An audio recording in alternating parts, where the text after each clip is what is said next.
m'appelle Thomas Fortin. J'ai fait 10 ans de cours de piano. J'ai commencé à l'âge de 6 ans. Ça fait 4 ans et demi que je joue de l'orgue. Je prévois continuer encore pour longtemps, surtout que c'est un instrument qui me tient assez à cœur.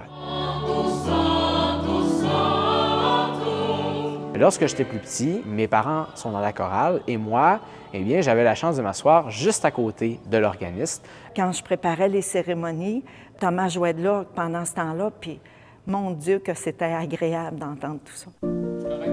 J'ai un trouble de la communication sociale. Puis ce trouble-là, en fait, ce qu'il fait chez moi principalement, c'est rendre mes interactions avec les autres assez complexes. Je suis le genre de gars qui va écouter Le Temps d'une paix au lieu d'écouter les séries qu'on connaît aujourd'hui. Le monde me parlait moins parce que j'étais différent, parce que je réfléchissais pas de la même façon qu'eux. Thomas, il fallait le connaître parce qu'il était un petit peu turbulent.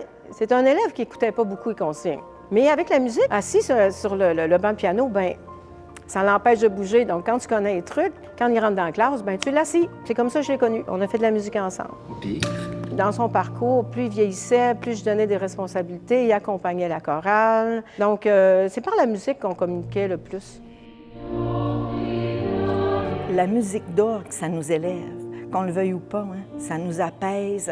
Quand Thomas est bouleversé, quand il vit des choses difficiles, il s'en vient jouer de l'orgue. c'est peut-être une énergie que les tuyaux feraient diffuser dans l'Église comme par magie. C'est peut-être simplement le silence avec le résultat du son, ou parfois il m'arrive de sortir ma voix, donc le mélange entre les deux me fait parfois oublier certaines situations un peu plus désastreuses. Est-ce qu'il y a un chant d'entrée avant? Oui. Le monde m'aimait pas tant que ça, et donc il fallait que je trouve d'autres solutions, comme l'orgue, comme l'écriture, ou comme les projets engagés qui me permettent de m'épanouir sans penser à ces choses-là. Je joue des orgues dans des églises et je suis relativement impliqué dans tout ce qui est religieux dans mon secteur, donc dans ma grande paroisse. Le diocèse de Chicoutimi a débuté en fait un carnet de santé général des différents lieux de culte qui sont présents sur le territoire de la région. Donc, lorsque ça a été notre tour, les jonctions qu'il y avait entre les pierres à l'extérieur de l'église s'effritaient. Il fallait ramasser un montant de 125 000 $. Quand on a commencé la campagne, j'étais beaucoup plus jeune qu'aujourd'hui. Je ramassais mes économies littéralement et en fait, ma première implication au niveau financier, ça a été de faire un don de 100 $. J'ai ensuite organisé certaines activités. J'essayais de faire ma part pour sauver cette belle église. Je pense qu'on devrait avoir plusieurs Thomas dans notre vie.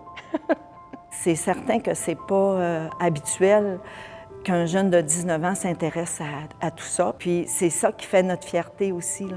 Une église, ça a été bâti par nos ancêtres à la sueur de leur front.